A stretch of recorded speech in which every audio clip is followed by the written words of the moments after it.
Hello cash, good morning, शुभ प्रभात। कैसे हैं आप लोग?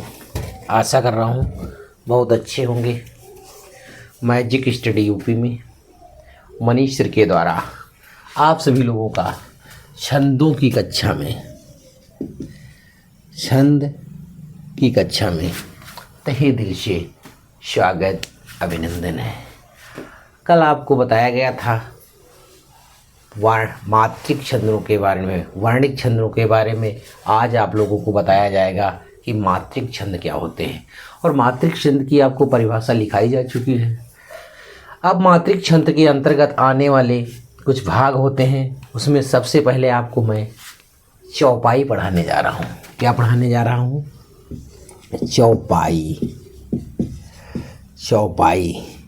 चौपाई की परिभाषा और चौपाई की मात्राएं और चौपाई के उदाहरण आपको बताने वाला हूँ। इतना आसान सा तरीका बताने वाला हूँ कि आप बहुत आसानी से चौपाई की पहचान कर लेंगे। चौपाई में कितने चरण होते हैं और चौपाई को कैसे पहचानें, यह बहुत आसान से आसान तरीका बताने वाला हूँ। इसलिए कॉपी और पेन दोनों बच्चों साथ में लेकर बैठिए और जैसे जैसे मैं बता रहा हूँ साथ ही में उनको नोट्स करते रहिएगा, क्योंकि चौपाई हाई स्कूल और इंटर सभी कक्षाओं में बहुत ज़्यादा पूछी जाती है और एक चौपाई तो पूछी जानी 100% है। एक 3-4 नंबर का क्वेश्चन आना अनिवार्य है, इसलिए इस परिभाषा को बहुत आसानी से सीख लीजिएगा और लिखिएगा। तो चलो बच्चों, आपको ले चल रहे हैं छंदों की कक्षा में और छंदों का पहला भाग क्या आएगा आपके सामने आ रहा है, चौपाई। तो चौपाई की परिभाषा लिखते हैं। तो चौपाई बहुत आसानी से लिखिए। चौपाई की परिभाषा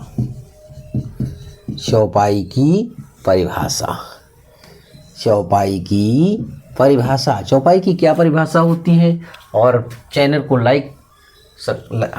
को सब्सक्राइब करते रहिएगा, लाइक करते रहिएगा और अपने दोस्तों को शेयर करते रहिएगा। चौपाई एक सममात्रिक छंद है। क्या है? चौपाई एक सममात्रिक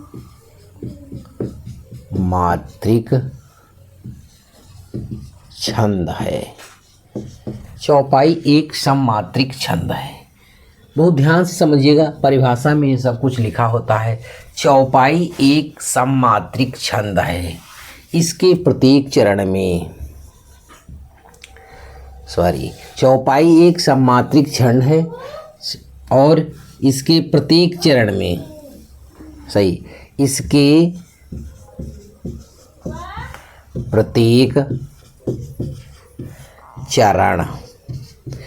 इसके प्रत्येक चरण में 16 याद रखिएगा, 16 मात्राएं। 16 क्या होती हैं? मात्राएं होती हैं। बहुत ध्यान से समझते रहिएगा। चौपाई एक सममात्रिक छंद है और इसके प्रत्येक चरण में 16 मात्राएं होती हैं तथा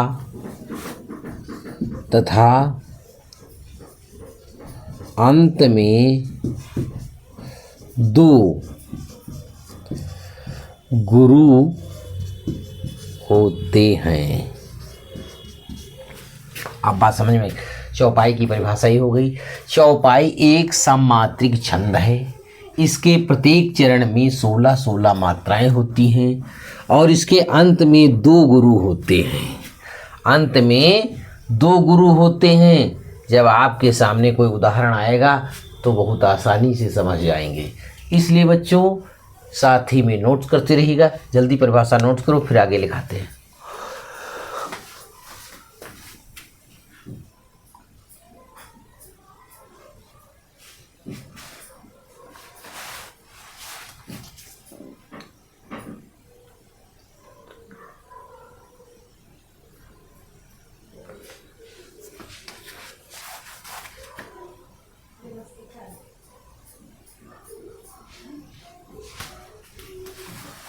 लिख लिया? चलो उदाहरण लिखते हैं। एक चौपाई लिख करके उसको समझाते हैं। आपके सामने एक उदाहरण लिख रहा हूँ। कोई भी चौपाई आपको याद हो तो जल्दी से जल्दी बताइए, नहीं तो मैं एक चौपाई लिख दूँ।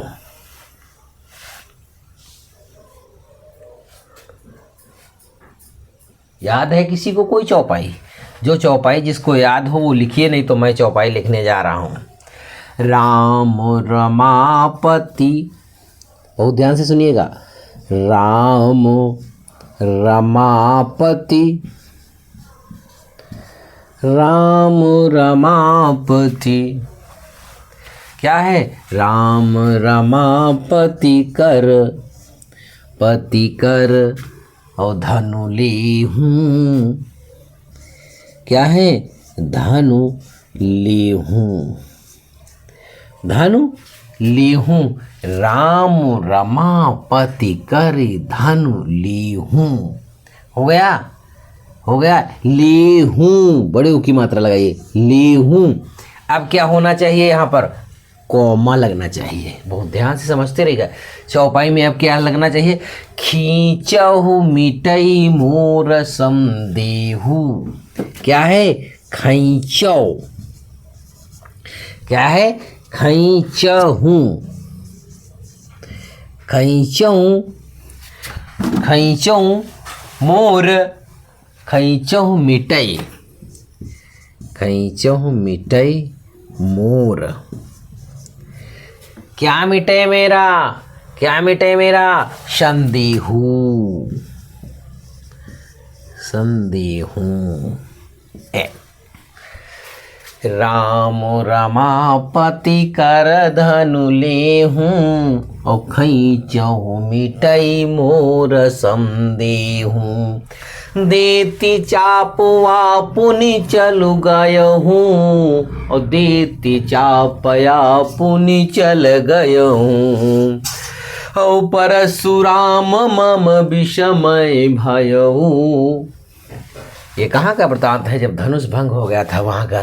तो हमको क्या तुमको बताना है? केवल चौपाई में मात्राएं बतानी है। नीचे वाली भी बताओ, लिख दे एक और। तो देत चापू, देत चापू, देती चापू, देती चापू आपू ही, आपू ही, आपू ही चली गयो।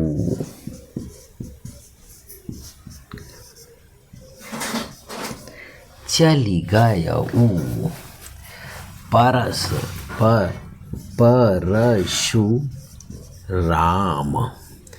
परशुराम मन विषमय भयो।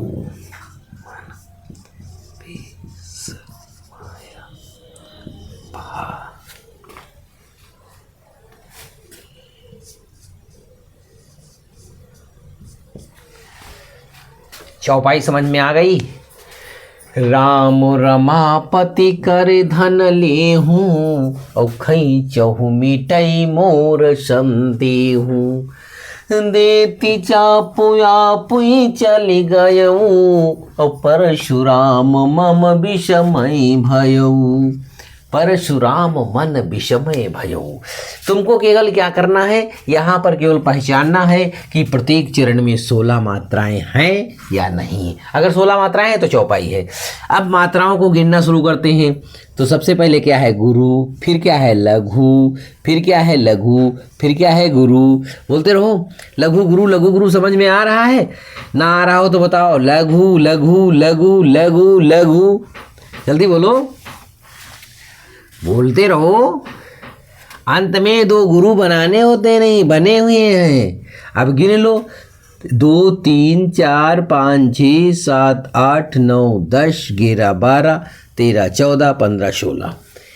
एक चरण ये हो गया, यहाँ तक एक चरण हो गया। प्रत्येक चरण में 16 मात्राएं होंगी। अब इधर लगा के आप देख लो, गुरु लघु गुरु, लघु गुरु, गुरु लघु, लघु गुरु गुरु। अब गिनिएगा, 2 3 5 6 8 10 12 14 16। इस चरण में भी 16 मात्राएं होगी। चौपाई के प्रत्येक चरण में 16 मात्राएं होनी हैं जो हो रही हैं। इसलिए यहाँ पर क्या है, कौन सा छंद है, तो चौपाई। नीचे वाले में भी लगा करके देखना चाहो तो देख सकते हो। जल्दी बोलो, बताओ, बता दें, बता दिया। चलो नीचे मात्राएं लगा रहे हैं, गुरु लघु, गुरु लघु, गुरु लघु, लघु लघु, गुरु, गए, ए होना चाहिए था ना यहाँ पर, हाँ, इसीलिए तो डिस्टर्ब हो रहा था। ए तो लघु, गुरु, गुरु, लघु, लघु, लघु, गुरु, लघु, लघु, लघु, लघु, गुरु, लघु, लघु, गुरु, गुरु। यहाँ पे से गिनना शुरू कर दो। 3 3 6 3 9 2 11 है, 11 13 14। इसमें मात्राएं बढ़ गई हैं आपकी। कैसे भाई, कोई त्रुटि हो रही क्या? देखो, ये इसकी हो गई, ये इसकी हो गई, ठीक है। इसकी क्या हो गई, इस वाले वर्ण में क्या हो रहा है, हाँ, एक हो गया। फिर चली में क्या होगा, चली में, हाँ भैया, चली में दोनों गुरु होंगे, छोटी की मात्रा है। अब गिनिएगा, 3 3 6 3 9 3 12। कोई डिस्टर्ब हो रहा है क्या कहीं? अच्छा, हाँ, ए है, इधर भी ए है, यही मिस्टेक हो रहा भैया। देखो, 3 3 6 3 9 3 12, 12 4 16 हो गई। 3 3 6 3 9 3 12, 12 4 16। ओके, बहुत ध्यान से समझिएगा।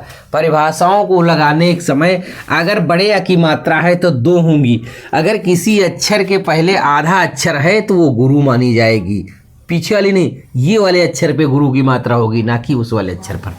अगर चौपाई बहुत आसानी से समझ में आ गई है तो चैनल को सब्सक्राइब करिए, लाइक करिए और दोस्तों को शेयर कर दिए। अगली क्लास में आपके लिए लेकर आएंगे दोहा छंद। Okay, bye bye.